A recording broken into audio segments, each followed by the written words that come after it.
Hey guys, my name is Cassie. I'm a personal trainer, life and nutrition coach. Today I'm going to be teaching you how to get started incorporating animal flow into your daily workouts. If you don't already know what animal flow is, just go ahead and check out my blog post.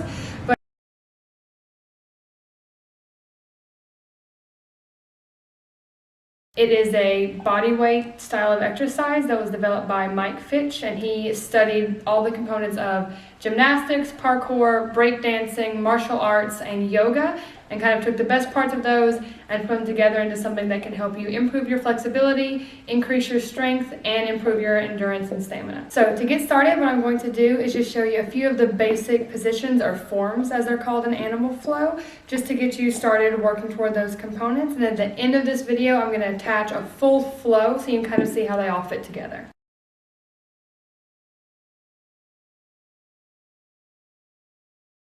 Okay, so the first thing we're going to work on is called static beast. I always describe this as being very similar to a plank. It's a very core focused movement, and your only goal here is to maintain your initial posture as best you possibly can. To get set, start on all fours, fingers spread, elbows corkscrewed backward, and for this, rather than your knees being directly under your hips like a lot of traditional quadruped movements, you actually want them slightly in front of your hips, toes tucked under. The last thing that's important is the position of your spine. So one, we don't want a lazy head. So head pulled up, ears in line with the top of your shoulders. We also don't want you to either tuck your hips or way over arch your back. So try to find the middle ground between like tucked and arched, right around there. Now, this is just the setup. The actual position involves lifting your knees just slightly off the ground. I always say just enough as if you're going to try to slide a piece of paper underneath your knees.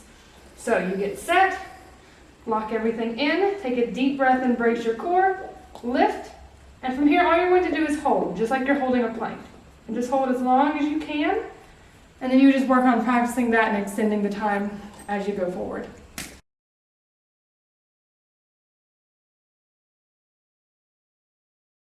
Second primary position is our static crab.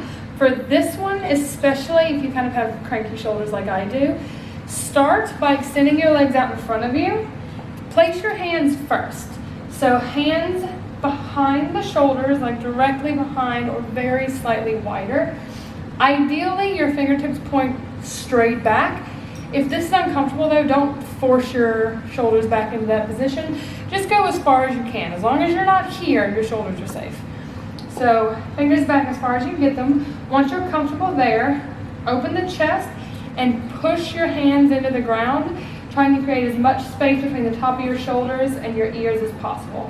So what that means is you shouldn't end up looking like this, like you're sinking into your shoulders. Press down and create that space. Once you're comfortable there, bring your feet in. Plant the feet so they're slightly wider than hip width apart. It's very common for you to want to hunch again since you're focusing on your feet. So just pull back and reset. And the last thing to think about is your hips.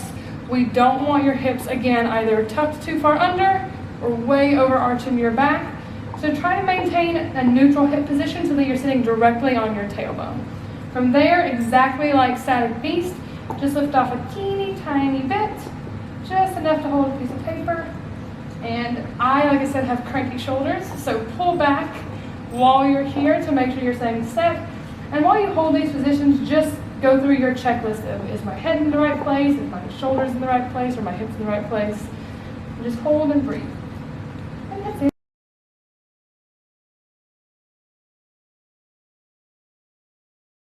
So typically, those two forms and practicing those are what is considered the entry level into animal flow.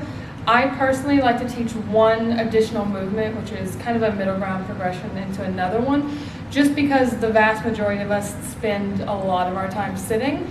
So if we can incorporate movements to kind of get you out of that posture, it's going to help much faster than waiting until you perfect everything. So this last movement starts from the static crab position. There's a few variations of it. I'll show you two of them. So you get set in your static crab so that you are lifted off, everything is set, And then all you do here, it's going to feel strange, just go as far as you feel comfortable, is essentially an air bridge. So just lift your hips, let your head fall back, lift your hips up as high as you can. You can hold this, or if you're starting to feel uncomfortable in your bicep like I am, you can just do this for reps. And just think about pushing your hips through as much as you can rather than cranking on your lumbar. This is intended to open up your hips so that you're not stuck in that seated position all day.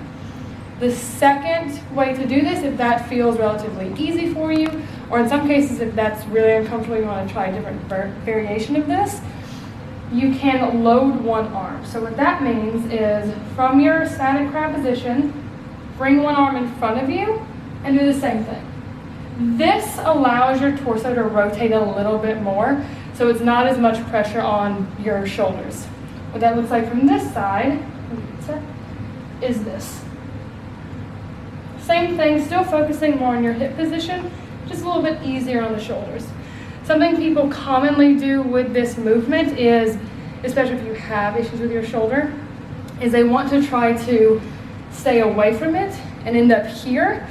That actually puts your shoulder in a much worse position than if you're just directly over it and allowed it to lock into its natural little socket there. So just keep that in mind when you're working on this.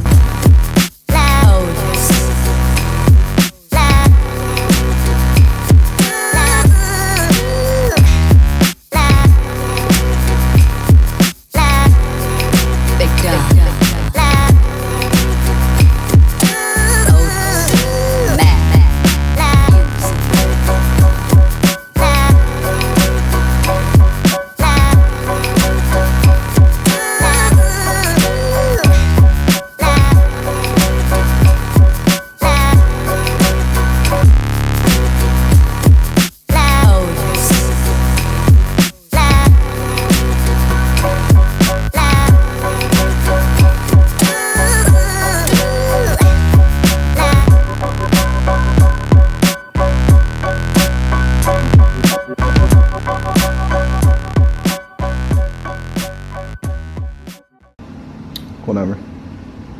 Whenever.